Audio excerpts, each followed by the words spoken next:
Welcome to Pause Point, the podcast, your ultimate destination for reclaiming your time, revitalizing your spirit, and saying no to burnout. I'm Alicia Sebastien, CEO and founder of Pause Point, and I'm here to ignite your journey towards a more balanced and mindful life. Join us each week as we delve into practical tips, inspiring stories, and expert advice designed to integrate mindfulness into your daily life. We'll explore mental health tips, discover ways to strengthen work-life balance, and find methods to reduce your stress.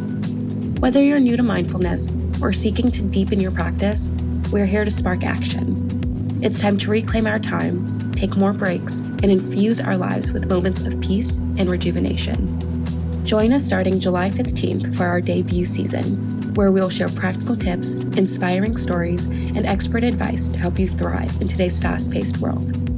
Let's create a mindful world, one pause at a time.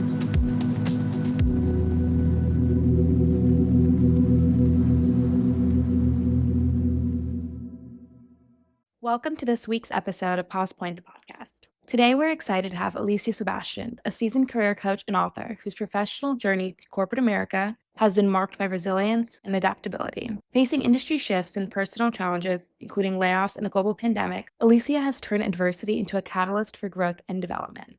She now uses her experiences to guide others through career transitions as a career coach and through her ebook, Better Never Bitter, which offers strategies for overcoming obstacles with focus and determination. Today, we'll delve into Alicia's methods for building resilience, maintaining focus, and the role of mindfulness in personal and professional growth. We'll also discuss how her journey has equipped her to help others achieve fulfilling career paths.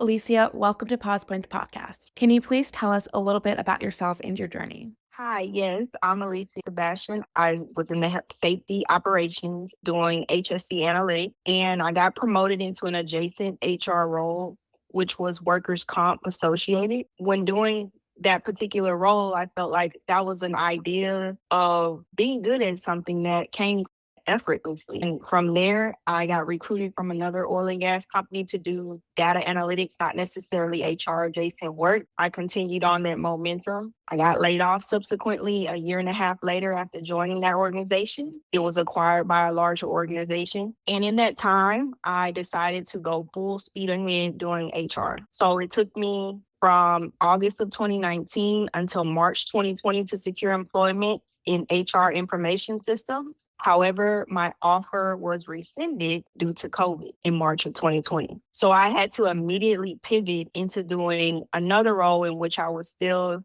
in the running for, meaning the screening process and the stages of interviewing. And it was for a role that was doing benefit enrollment for pretty much a benefit administration company. You didn't know who the client you were going to be on their particular account until you got to your onboarding. So I was able to be a part of the Starbucks team for benefit enrollment. And that taught me a lot about structure, organization, being able to speak to certain prompts without thinking too much and holding myself to a high expectation, which with the Starbucks organization. Fast forward to now, after being laid off, I am fully in the HR information space at an domestic insurance company. And then I'm also a career consultant for the same company that we use outplacement services with when I was laid off 5 years later, and helping those that are in need of those same services who have been subsequently laid off from their employment. So talk about a full circle moment. That is a full circle moment. And what's amazing, though, is that the resilience that you had to build throughout your career, just jumping from place to place, context switching, trying to figure out what's next, being on your toes. But ultimately, you figured it out. And that's what you have to do in this life. Success is not linear. You have to figure out your own pathway. And you also are going to have a lot more no's than yes. But how do you come back from that? All I needed was one yes. I was told I didn't have the degree for HR, and I relied on my faith. I say, God, if this is meant for me, please make the path and align that, whatever that opportunity looks like. And that's what I did. So I consistently woke up every day, planned out applying for jobs, networking, and that director gave me the opportunity. Just to circle back to that as well, once that offer was rescinded and I had to do a 6-month role with Starbucks, I kept in touch with the director. And the role I was originally going to be hired for was analytics. And then when I kept in touch with her around October, I asked her, hey, hey, do you think that if there are any vacancies coming up? And she said, there actually is. We got approved for a budget in the system space. And I re-interviewed and I got the job October 2020. It's very rewarding to see that my efforts didn't fall through. Overnight success is really not a thing. You have to nurture it. You have to have a plan. And all of this also inspired your ebook, Better Never Bitter. That is directly the root cause of that. I wanted to give people something to refer to. And this is not just for someone that's been faced with layoff. It's also for those who see themselves looking for other opportunities. You're not a tree. You're not rooted. Wherever you are, you can move. Being open to the process of new opportunities is always going to be there as long as we need work. And when you see the elevation in your self-development, I created this 10-module guide that walks you through that step in process. I was reading through just the chapters and skimming through it. And one,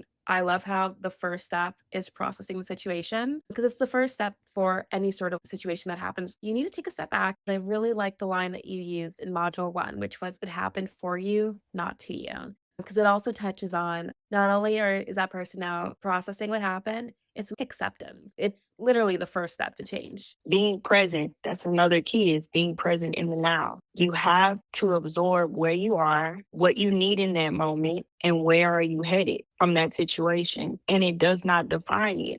Even if it ended in a way that you didn't foresee it ending, subsequently that chapter has ended and it has the opportunity to be something beautiful if you trust the process. What were some techniques that you used for your own regrounding? Having a support system is key. So Better Never Bitter, in extension to this ebook, is also a budding networking community here in the Houston area. Having that support system is essential in how you ground yourself. Those people know you best. They pour that love into you. For me, words of affirmation are my thing. I need to know what I'm good at, why I'm good at it, and I have the power and the resilience to keep going forward. And that was necessary. Also having a plan. It all goes back to having a plan. And being from the safety operations area, you always work backwards. So you establish the set goal, and then you keep asking yourself, it's called the 5 why analysis, but we're going to say how instead of why. How do I get to said goal? And you just keep asking yourself how until you get to that beginning stage of where you need to start. And if it becomes overwhelming, create a checklist. Find somebody on LinkedIn. This is where I want to be. I curated my timeline for people that were already significantly well into their careers. And I followed them and I said, this is where I want to be. So that gave me something positive to look forward to.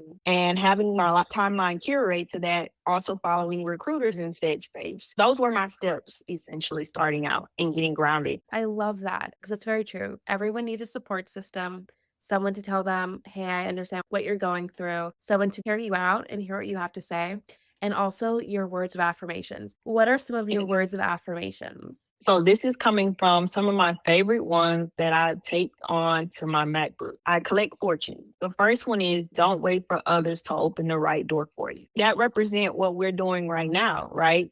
We stepped out on faith in these initiatives that we have going, and we have a plan in mind as to where we want to be. And I wasn't waiting on someone to say, you know what, here is the basis and the criteria for writing an ebook. No, I took it upon myself and said, this is how I'm going to outline my ebook. I want it to be interactive, and this is how I'm going to go forward with doing it. And I'll tell you the inspiration. I was able to come to Fort Myers in February with my parents. I needed that trip in order to, as a refresher for me. Something about being by the water, it helps. And on the plane back, I just was writing. I was able to write 5 modules on the plane ride back in February. And here we are in June with it published. Going back to the other second affirmation is, we judge others by actions. We judge ourselves by intention. We judge others by what they do and not necessarily what they say. But as for us, we know we're born, we've been in our bodies for X amount of years. So we know what our intentions are. We have the power and the control of our situation. So that's how I interpret that particular one. I'm glad you had them right on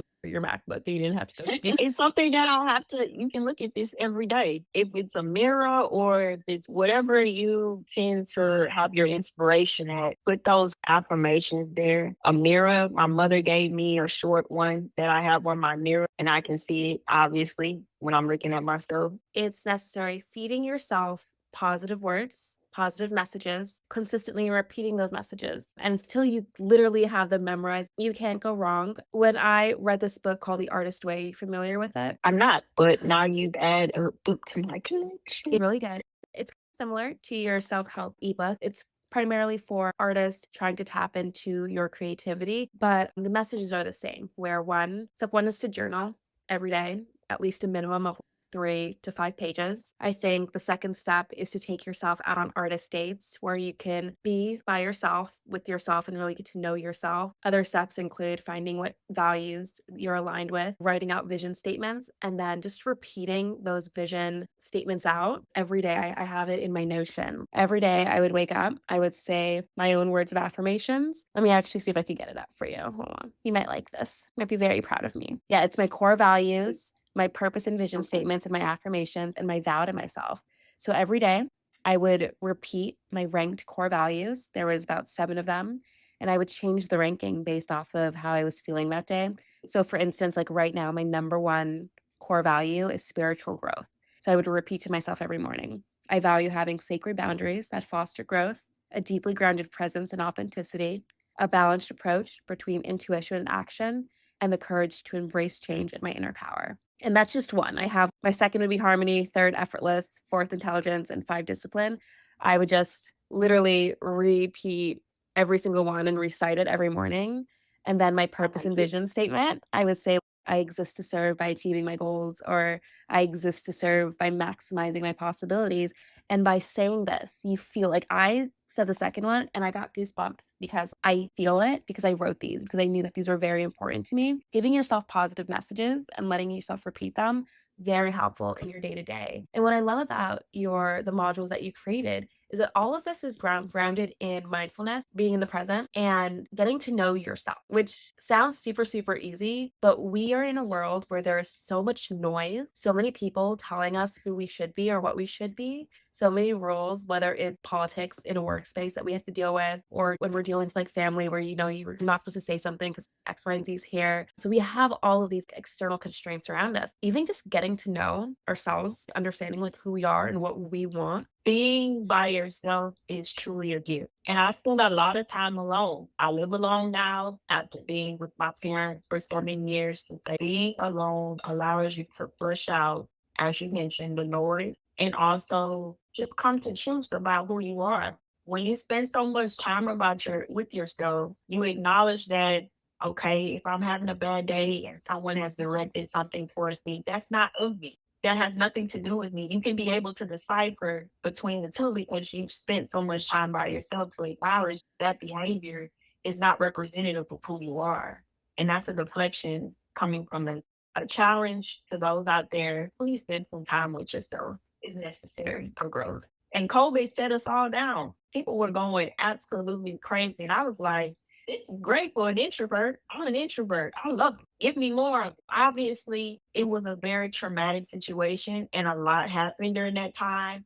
And I hate that it did in regards to the amount of fatalities and things. So let's be sensitive to that aspect. But it was a great opportunity. I don't know if you recall that me going around, we're going to see who comes out of this with a new skill, and I was like, okay, we don't know what's going on. We're all processing it the same. If you come out, even in just your faith alone, you've done something. You've accomplished something. If you come out and you build a relationship with somebody because you have no choice, you're in the house with them and you know each other on a different level, that is something to be grateful for. Absolutely. And it's as long as you're making some small incremental improvement, getting to know yourself or another person a little bit better every single day, or doing something that is just more than what you've already done, you're doing a good job doing something. Like, continue. Yourself grace. Give yourself Give grace. yourself grace. I think a lot of people need to give themselves a little bit more grace. I feel like we live in such a hustle culture. And we also live in a world where we're bombarded by advertisements, like how a perfect life should be lived, that we are constantly trying to keep up with the Joneses, where we don't give ourselves the grace to be like, you know what? I'm happy. I'm content with what I have, where I am. I'm okay with who I am. The society just wants us to keep wanting more. You have to be careful about what you consume. You can have a TV in your house, but that doesn't necessarily you're consuming it for all parts of the day. And you may not be consuming all aspects of it. We have so many streaming services. I can't even watch reality TV in the same way that I did as a teen. Because in what world is all that arguing healthy? It's not. The root cause of it is sometimes just something that could have been a misinterpretation of an event or an action. It could have been resolved in one conversation. And here we are, 6 episodes later, still beefing about that same issue. In what reality? I'm sorry, that's not realistic. Being aware of what you consume, how you consume it, and being able to detach. That's not really reality. The same touch grass. That's not what's going on in my world. And I'm able to decipher from the two, but you have some people who are so dedicated and involved in what is on social media, they can't separate the two. So just be cognizant of that. Thinking back, some of the TV shows that I used to watch, this was just not healthy. The messages that they're giving off. And what scares me is I think some people live like that. I think some people argue almost every day with people in their lives and they think that's normal and they don't know how to have a conversation, express their feelings, to be like, hey, you did this and I did not appreciate that. To me, that's like second nature. That's easy. It's the arguing that confuses me. Again, environments also dictate what is normalized, but it's up to the individual to break that curve. Now that I'm exposed to something different, when you know better, you do better. This is not a healthy habit we should keep going on. Now, segueing, you definitely have you worked a lot on yourself. It's your mentality, your approach to situations that happen. How has this shaped and influenced your approach to human resources? Being from the employee's perspective. So before I was a part of HR, I was the end user per se. And for me, I enjoy a self-service experience. So if I could go and be empowered to find information on my own, I felt confident about said service or department. And now that I'm in an HR space, let's find things to where the employee knows where to go, how to go about getting that said request fulfilled. And it really improves the employee experience. At the end of the day, it's about the employee experience. So how can we make it better? And that's what I've been able to do from transferring from safety operations now into HR information system. And what I think makes your situation unique as well is that you did come from analytics. Yes, that's the bridge. And that's something that we cannot forget about, those transferable skills. So just to point this out, the 3 things or the 3 transferable skill sets that I had was already data administration, process improvement, and also data analytics. So it made for a good segue to move into. So if you're in transition right now and you're interested in another career path, you have to identify what are those key requirements of that said role, and do you already encompass those skill sets now in your current role? Knowing how users use information systems, trying to figure out ways to make that a little bit easier. It makes them less stressed and they get what they need done quicker. And everyone's a little bit more happy at the end of the day. And it all ties back to reputation, right? Yes, departments within said overall arching organization have their own reputation. So you want to exemplify what it is, always put yourself in the opposite person's position, what it is that you can benefit from and what that looks like from the employee's perspective. It also ties back to reason too. Everything within reason, right? We can't get too crazy. Is there a budget in place? What are the detailed specifics? But if it's low hanging fruit, let's try to map that out and get it integrated. And I like what you said about employee needs. What do they need? I don't feel confident saying that companies care about employee needs sometimes. And you did a little bit of a smile. So what's on your mind? From past company cultures, there's sometimes a disconnect, honestly, between management and lower level employees. Mhm. And when you're making key decisions that are impactful to everyone, you have to have those people at the table. Otherwise, the effort is going to be missed. You can have this, all goes back to that saying about we judge others by actions, we judge ourselves by intention. If the action is not mapping out with what you can put it on paper all day long, this is what we intended to do, but there's a disconnect in how it was delivered. And now you'll see the initiative scrapped a year later because it didn't go over well with the employees. The key aspect of that is having the right people at the table, the key decision makers, a part of the conversation, And then also, what's the harm in creating a pilot group, doing a test deployment on it? Let's do maybe 30, 60-day, 90-day pilot, and then come back with a lessons learned, and then use that as a basis for your establishment. I like that because once again, you're taking a step back, you're involving those who this new process procedure will impact. You're getting their feedback and you're letting their feedback iterate into the entire process in and of itself to make sure that it's actually working as intended instead of just throwing something out into the ether and hoping that it falls. Exactly. It shows you're being genuine about having a true connection with the employee experience again. I think that authenticity and being genuine is something that most don't actually take into consideration, unfortunately. You can definitely tell when something is not authentic. I pick up on energies all day long, and I can definitely tell when someone is just talking at me and not to me. For sure. And that all goes back to being present in the moment. Are you doing it just for a tick, just to say you did it as a checkbox, or are you really invested in what can come from this outcome? What do you think some organizations can do to be a little bit more authentic in their actions when it comes to employee well-being and mental health? Definitely having a work-life balance, reiterating the importance of what does that look like? Do you have, outside of your PTO bank policies, something for self-care days to show that you're invested in wholeness and health? Some organizations also have resting weeks. I know I may not be saying the correct terminology. I can't remember, but at a former tech company, everyone was off, the whole company was off at the same time. So it didn't feel like if this team is out, then I feel obligated to pick up the slack or carry the load type thing. No, because everyone was out of the office at the same time.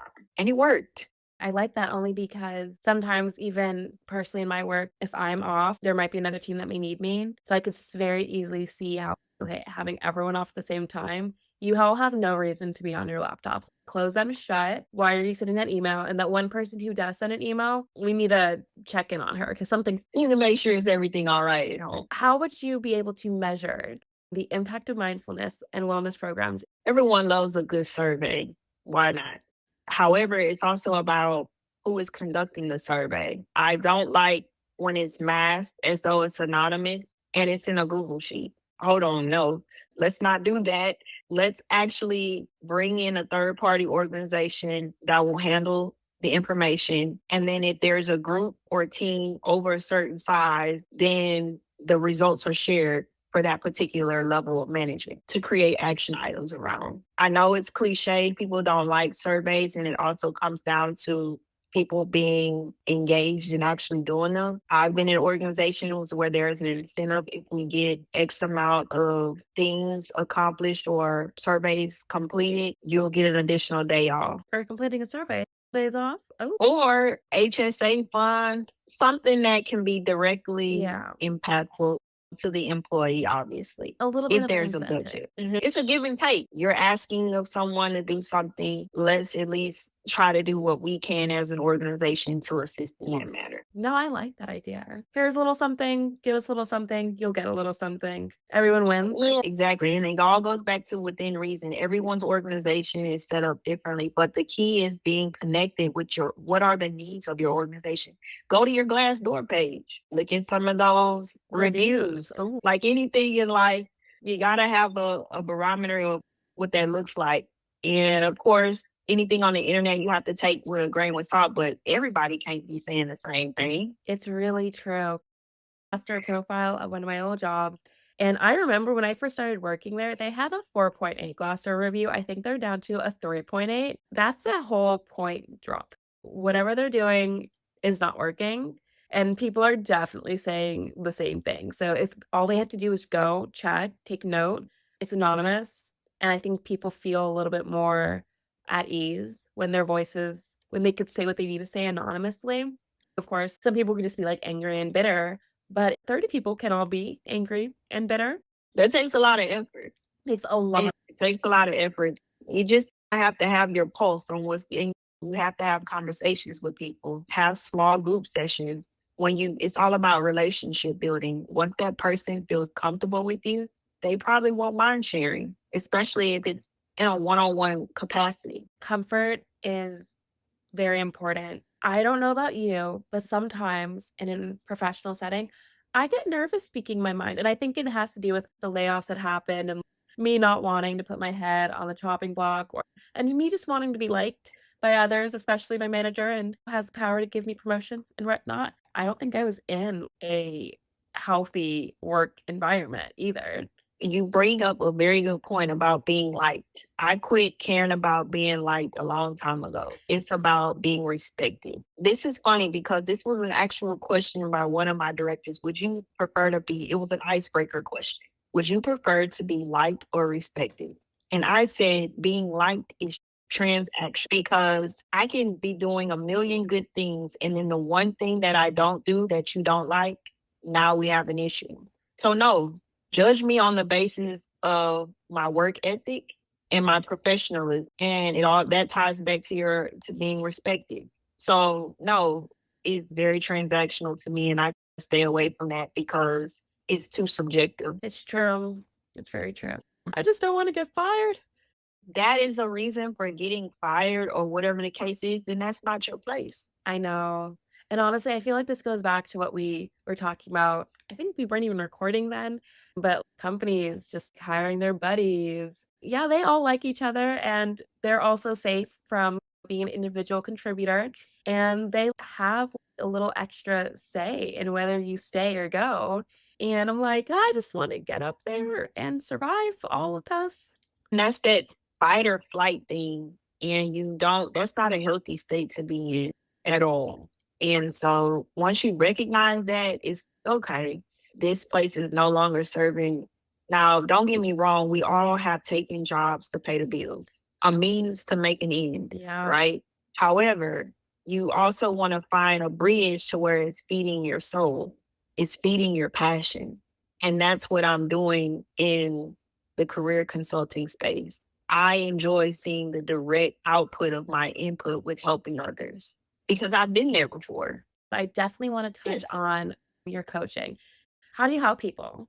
Yes. So if you're not already following my page on Instagram, it is Better Never Bitter with the Never NVR. And right now I am doing quick videos about different job topics. So I serve literally as your professional conscience. With the purchase of my ebook right now, and the link is in my bio of my Instagram page, you will also get invited to a Q&A and a meet the author invitation around mid-July. So you have up until about mid-July to take advantage. So it's a 2-for-1 deal.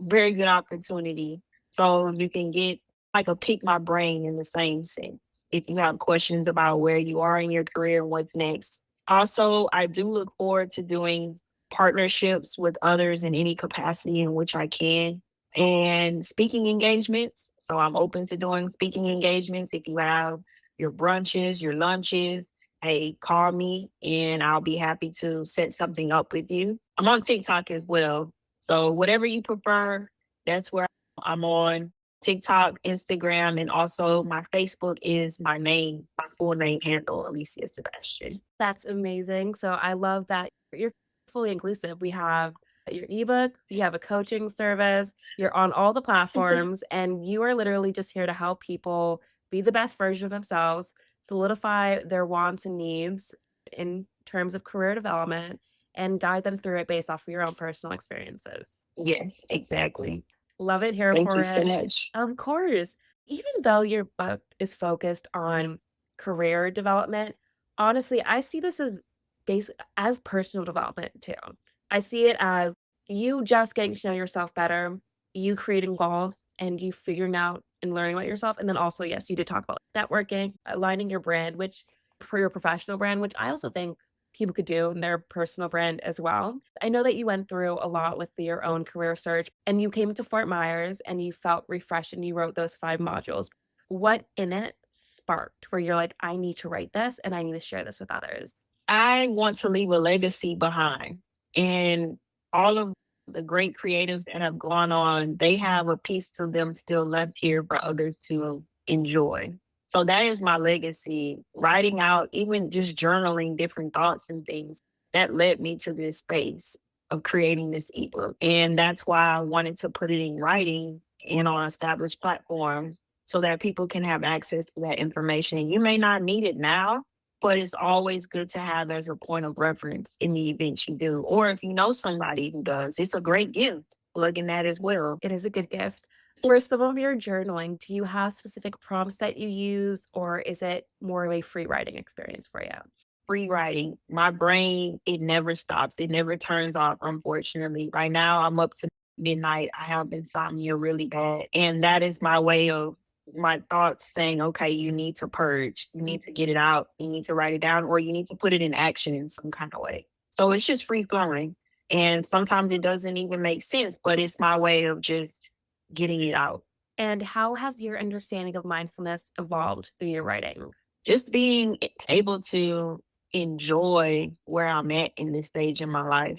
And looking back, I'm now 10 years out of undergrad and seeing how far I measure from where I started and where I am on the path to going. And so it has been very fulfilling to see I've done all of this within just seeing the idea come into fruition from February, like I told you, and everything is done. And I'll tell you one thing, the thing that separates us from everyone else is discipline. You can have the thought, you can have the idea, and also consistency. How dedicated are you to getting this done? And that's what I wanted to do. I said, okay, I gave myself until my birthday, which was September 4th. I also shared it with the Queen Bee. But I said, okay, listen, I'm going to give myself this time period. And then I got it done before then. So it's like under promise, over deliver. And that's how I set myself up too for success in the professional world. I like that. And honestly, it's a good way to do because one, you're remaining disciplined, you take action, which I think is hard, but we do it anyway. And we keep putting one foot in front of the next and we don't stop. That deserves commandments right there. No, literally, you have to wake up every day knowing that all goes back to the mindset of better, never bitter. Alicia, how would you recommend this audience stays better, never bitter? Every day, it may not make sense to you, but no, eventually it will if you keep going. And you have the ability to either look at it from an optimistic standpoint or you can take it and be negative. However, you got to keep moving forward. Thank you for joining us for today's episode of Pause Point, the podcast. Our debut season is packed with enlightening conversations featuring thought leaders, burnout prevention specialists, authors, and mindfulness coaches. Together, we delve into topics like effective stress management, burnout, goal setting, and transformative mindfulness techniques. Pause Point is dedicated to enhancing well-being by seamlessly integrating mindfulness into your daily routine. Our innovative tool syncs with your calendar to identify optimal times for mindfulness breaks, making mindfulness an integrated part of your day without disrupting your schedule. Your journey to a more balanced life starts here. Thank you for listening, and don't forget to visit pausepoint.io to begin your mindfulness journey today.